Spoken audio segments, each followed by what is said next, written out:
breaking down Red Raider baseball like only we can. This is the Talkin Baseball Podcast from Double T 97.3 and DoubleTSportsNetwork.com. Welcome into another episode of Talkin Baseball here on the Double T Sports Network alongside Jamie Lint. I'm Choice Woodman. And this episode, a special one, as we look ahead to the start of the season for the Red Raiders. We're glad to be joined by Jared Schrom, the Senior Vice President of Rev Entertainment, which is an entertainment, the official sports and entertainment partner of the Texas Rangers. And obviously that's getting the season started up for the Texas Tech Red Raiders as the 2026 College Showdown, Shriners Children's College Showdown, is where the Red Raiders are opening the season. So, Jared, appreciate you spending a little bit of time with us, and this is kind of a familiar place for the Red Raiders. They've been at Globe Life quite a bit to open up the season. Yeah, well, first of all, thank you for having me. Always fun to talk college baseball. But yeah, it is a familiar place for Texas Tech, and listen, we love anytime the Raiders are in town. Obviously, great baseball, great fan base, and so anytime we can get you guys down here, we're all for it. Jared, what's the reception been like from teams? You know, this year you guys are going to have 3 Big 12 teams, 3 SEC teams. It seems like schools like the Red Raiders absolutely love coming in playing in this event. Yeah, well, first of all, it's indoors, so that helps.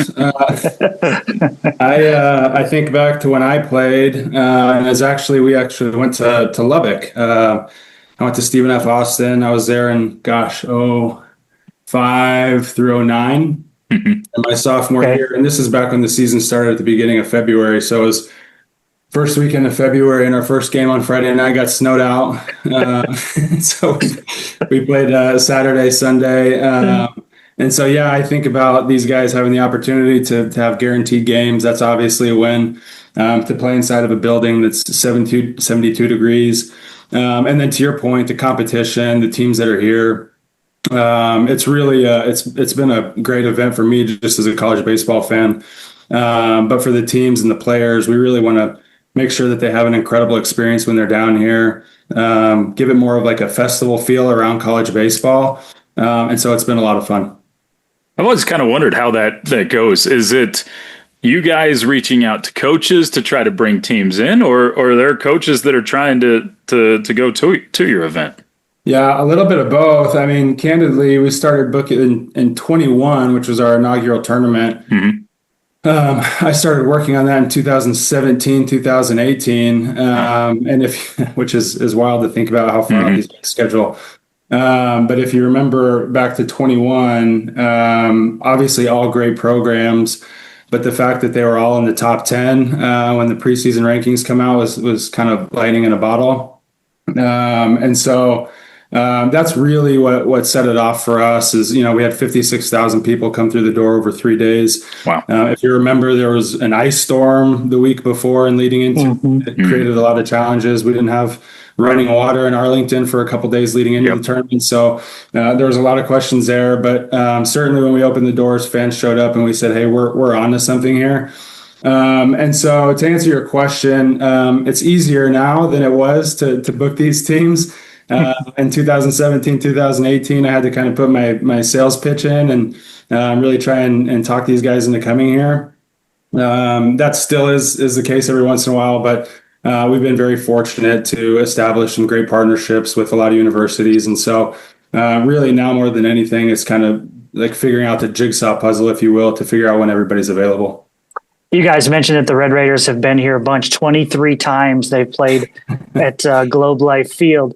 Now, when you are picking the teams or going out after teams, what are you guys looking for when it comes to choosing who you want to play in your event? Yeah, there's a few things. More than anything, we just want great baseball. So to go out and find, the best programs in the country, we always want to find a couple of matchups that are appealing, matchups that a Red Raider fan might not see until they get to a super regional or the College World Series. And so there's a number of different things that we look at, but really it's the caliber of the teams and the matchups and kind of putting that together. And it's actually a lot of fun to to look at that. As I mentioned, we're booking 3, 4, 5 years out now. So I knew this 26 weekend 3 or 4 years ago, and had it circled on my calendar, and was excited for it, dating back to 22 when we booked it. So really excited for weekend 1 to start the season 26. So I'm sure you know that Coach Tadlock and also Coach Johnson at OU are longtime best friends. Did one of them say, "Hey, we'll sign on as long as you bring the other one on too"?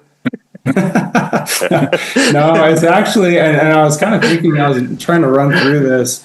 I was trying to think of the matchups and how we created this tournament, because again, it was years ago. But I would imagine it was about the time that OU was transitioning into the SEC, or we knew that was happening, and so we just kind of placed them there. And it might have been a scenario where they were on the other side of the bracket, if you will. Sure. Once they made that transition, we moved them over to the other side. So the matchups are Friday, Texas Tech and Oklahoma square off at 11 a.m. Then you got the 3 o'clock game, TCU Vanderbilt, Oklahoma State and Arkansas at 7 o'clock that night. Saturday, February 14th, it's Tech and Vanderbilt at 11. 3 o'clock will be OSU and OU. Little bedlam will be fun. Arkansas and TCU at 7. And then it closes out Sunday, the 10:30 a.m. game, Vandy and Oklahoma State. Tech will play Arkansas at 2:30, and 6:30 will be TCU, Oklahoma. So you talked about wanting quality matchups. It sure looks like you got some pretty quality matchups to open the season there. Yeah, no doubt. And it's amazing how far college baseball's come. I talk about my time playing baseball, and listen, I didn't play at a program of this caliber, but I got to play against a lot of them. And if you were throwing in the low 90s, and that was a big win. That was a good thing. And now the fact that these guys are running out there and 95 to 100. I was thinking back to our first year in 21. Arkansas ran out a guy on Sunday night in the 8th or 9th inning, a kid that was a freshman who hadn't pitched, and he was 97 to 100. And I was just like, where do these guys come from? And it's no different for Tech and the arms that they run out there. It's amazing to watch these guys. And it's a lot of fun as a college baseball fan and just a fan of baseball in general. For sure. Yeah, and for you guys, it's not just that weekend. I know the Red Raiders are only playing that weekend this year, but there are more games at Globe Life Field the next couple of weekends. Yeah, and I'll say this. It wasn't really, I wouldn't say born out of necessity, but it was an opportunity for us. Going back to, when we were making a ton of phone calls and trying to get traction with teams to come to Arlington. A lot of the feedback was, unfortunately we can't do opening weekend, but we would love an opportunity to come there. If you guys ever host something weekend 2 or weekend 3, count us in. And so we got enough of those to where it made sense. And so a couple years ago, for the first time, we hosted all 3 weekends. It was wildly successful, and that's the plan moving forward. Again, we're working on 2030 right now. And through 2030, we're booking all 3 weekends. So we love college baseball. As you guys know, we'll continue to do it and do a lot of it, and find other opportunities to grow the game. Can you tell us how many more times the Red Raiders are in up until 2030? Quite a bit. Okay. There you go. Right, good news. Good news. So if people want tickets, I believe the home plate reserved are already sold out, but they can still get tickets, right? Correct. Yeah, globelifefield.com. We just opened GA a little over a week ago, I believe. So yeah, plenty of inventory. If you go online, you should have no issues buying those. And of course, you can listen to these games and all of the games on Double T 97.3, the flagship station for Texas Tech baseball. Jared, we really appreciate your time, and we'll talk to you down the road. Yeah, guys, thank you so much. Thank you, Jared. Take care. Back here with the Talkin' Baseball podcast. Thanks to Jared Schrom for joining us, and thanks to our friends at Andrus Brothers for sponsoring this podcast. When you want the brand in West Texas roofing, there's only one company to call, Andrus Brothers Roofing. Like our Red Raiders, Andrus Brothers knows that to win, you have to be better than your competition, and you have to dominate in all phases. With over 40 years experience, Andrus Brothers has mastered these concepts. So when the high winds and debris damage your roof, there's only one company to call, Andrus Brothers Roofing. Accept no substitutes. Stick with the starters on the ABR winning team. Andrus Brothers Roofing, we nail it every time. Jamie, all right, now we look towards the Red Raiders and the fall scrimmages. Quite a few been going on. You've gotten to take in quite a few as well.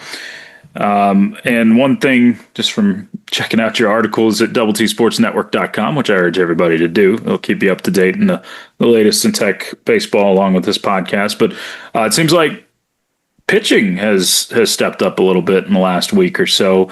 A few pitchers standing out. Who have been those pitchers that have looked pretty good as of late, Jamie?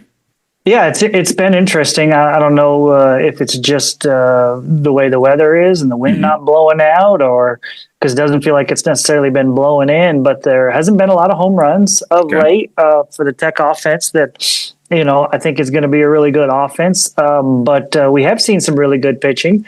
I think, right now the coaching staff has allowed the guys that they feel like have the potential to be starters to go ahead and pitch a second inning now in these scrimmages.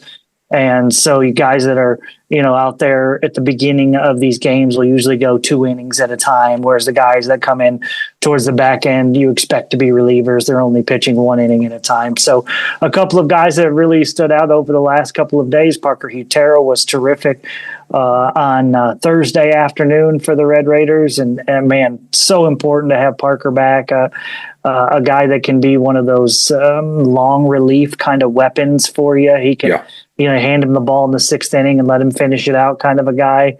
And man, he would have made a big difference for the Red Raiders last year. But to see him back and healthy and throwing well, man, that's so incredibly important for this team. And then the other guy that really stood out yesterday, I felt like, was Lucas Perko. Perko, the right-hander who was a transfer, had played his first season with the Red Raiders last year, and there was plenty of good and his season, but then there were some rough spots as well. Sure. And Perko has that changeup that's so incredibly good.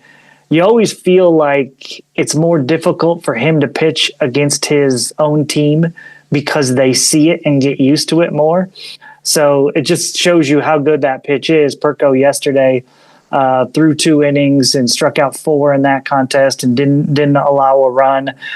He was really good, and keeping the pitch count down and all that. And so, if you go over the last 3 or 4 outings from Perko, I would say 3 of them have been really good. So I would tell you at this point of the season, he probably is leaning towards, or he would be a guy that I would lean towards saying is in contention to be the Friday night starter. You got plenty of other candidates in that role too, but I think he's one of them. I would tell you redshirt freshman Jackson Burns is another one. Burns is another guy that, started the season last year in the weekend rotation, pitched once at North Carolina, but then got sick and missed the rest of the year. And Jackson is a talented guy, and he's also looked really good. So there's a couple of guys that I think right now have a chance to be in that Friday night role. That's good to hear, because obviously pitching was a problem last year, to put it bluntly. I mean, it was not a strength of this team. So Jamie Lent, you put your Tim Tadlock britches on right now. Okay. If you're pitching week 1, February, as we just talked about, February 13th, weekend 1, what's your 3 starters in the rotation, your weekend rotation if the season was starting today? Wow. Okay. I didn't prepare you for this one. I would go with Perko. I would go with Burns. And if Ryan Free is healthy, I would go with Ryan Free. Okay. But Ryan Free has not pitched at all this fall, leading me to think that they either two could be that he's not 100% right now, or they just don't feel like they need to pitch him in the fall, and so they can save him to the spring. So this guy's already shown us everything we know about him at this point, right? Yeah. It's his 6th year playing college baseball. So it's hard to put a guy in that role when you haven't seen him pitch at all. But we know he was good last year at Angelo. We know he was good for the Red Raiders for a couple of seasons. So I think he's got a great chance to be in the weekend rotation as well. Okay. That's interesting group. Okay. All right, so something that's going to be probably coming up in every episode we do this fall, because it's one of the main storylines, is position battles. You got third base, you got first base, you got center field, right field, these ones we've been going over. Has anybody made any headway in your mind in any of those battles going on? Okay. I feel like if the season started today, I'd be really surprised if Matt Quintanar is not your catcher. This is a guy who hit over 400 at the junior college ranks last year, has shown a strong arm. I think he's separated a little bit from the other catchers. And again, offensively, he's really good and can catch and throw too. So I feel like he's the guy right now that I would lean towards at the catcher spot. I'll be really surprised if Robin Villeneuve's not the first baseman for the Red Raiders. You've seen 3 different, maybe even 4 different guys play there if you include Logan Hughes. True. But it looks to me like Caden Ferrara is settling into the spot in right field. And so that makes me believe that Villeneuve's going to be your top first baseman. And then Hollis Porter is going to be a designated hitter for the Red Raiders more times than not. Of course, Coach Tadlock will mix it up and he'll play with the hot bat and all that good stuff. Right. So then that pushes you into who's the battle for DH with Porter, and that's Davis Rivers. They're both power left-handed bats, so probably going to have some more right-handed guys in the mix there in that DH role as well. But that's where you are, and you have the ability to kind of mix and match, and whoever's got the hot bat, you go with them. So anyway, there are a couple spots there. Again, like I said, I think Caden Ferraro is kind of grabbed that right field spot for the Red Raiders at this point. Really, really good at bats. He, works counts. He sees a lot of pitches. He hits the opposite way. He hits from power, left-handed hitter. But I mean, he does a lot of things that you like. That's why his on-base percentage was nearly 500 for 2 straight years in the junior college rank. So I think he feels like at this point he's going to grab that right field spot.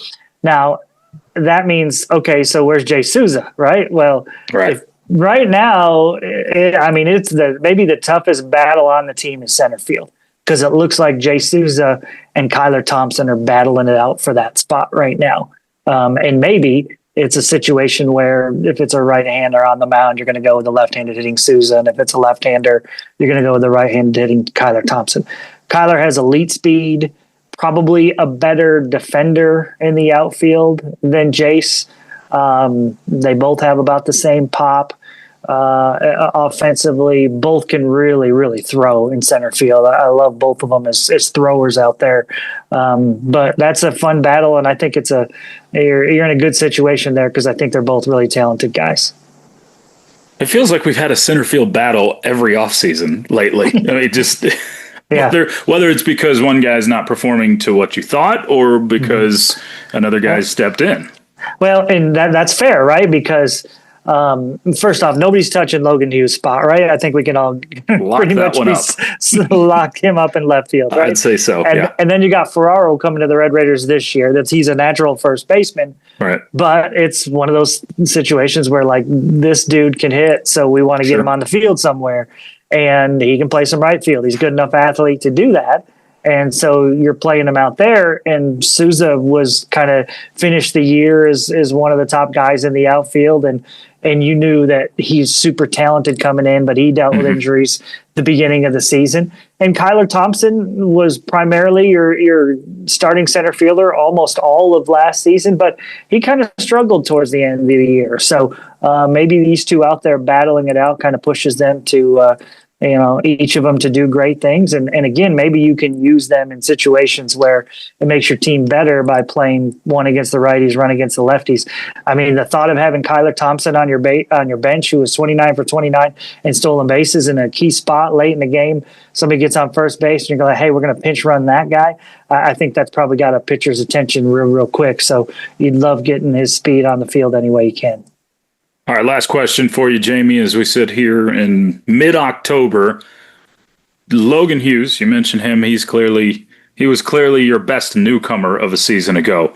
If you're projecting forward, who do you think's the best candidate or couple candidates to be your best newcomer on this year's squad? Oh, man.